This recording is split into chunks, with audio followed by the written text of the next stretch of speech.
Je m'appelle Laurent, je suis commis comptable.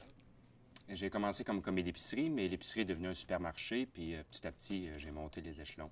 À un moment donné, le patron avait plus de temps, fait qu'il a décidé de me faire confiance, puis de me laisser organiser les commandes puis les comptes. Ça allait super bien, jusqu'au jour où il a engagé une directrice de l'administration, qui est devenue mon boss. Je m'appelle Mylène, je suis directrice de l'administration. Moi, j'ai été engagée pour gérer l'entreprise puis assurer son expansion. Donc, en arrivant, j'ai regardé les livres comptables puis les procédures. Ça m'a sauté aux yeux. J'ai bien vu que Laurent était plein de bonne volonté, mais c'est pas comme ça qu'on gère une entreprise. J'ai montré tout ce que j'avais mis sur pied, j'ai même suggéré une couple de nouvelles façons de faire, mais madame n'a pas daigné retenir une seule de mes idées. Elle a tout changé. Je savais que ce serait un gros chambardement. C'était tout du nouveau pour lui. Mais j'ai décidé d'y aller étape par étape, puis de le suivre au jour le jour. Je l'ai envoyé suivre une formation en informatique. J'ai essayé de l'encourager en lui expliquant que c'était important que les changements se fassent, puis qu'avec le temps, il verrait la différence. Ça allait tellement bien avant, il n'y avait jamais personne qui chialait.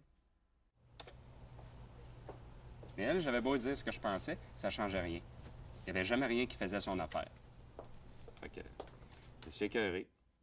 Puis j'ai décidé que je faisais mes heures, pas une de plus. Il s'est mis à refuser de faire le travail que je lui demandais. À plusieurs reprises. Ou il le faisait, mais pas dans les délais. Je l'ai averti que ça marchait pas.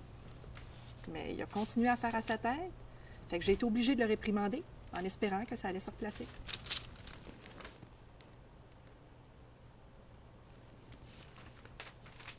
C'est quoi ça? Laurent, c'est pas de gaieté de cœur que je te donne cette lettre-là, mais j'ai pas le choix. Regarde, va falloir que tu agisses autrement parce que t'es parti sur une bien mauvaise pente. Pour qui tu te prends, toi? Tu te penses bien importante, là, mais ça sert tellement à rien, toutes les petites niaiseries de changement que tu fais, là. C'est ridicule. J'étais ici bien avant toi, moi. Puis je vais pas commencer à me plier à tes ordres qui sortent de nulle part. Laisse donc faire, tu.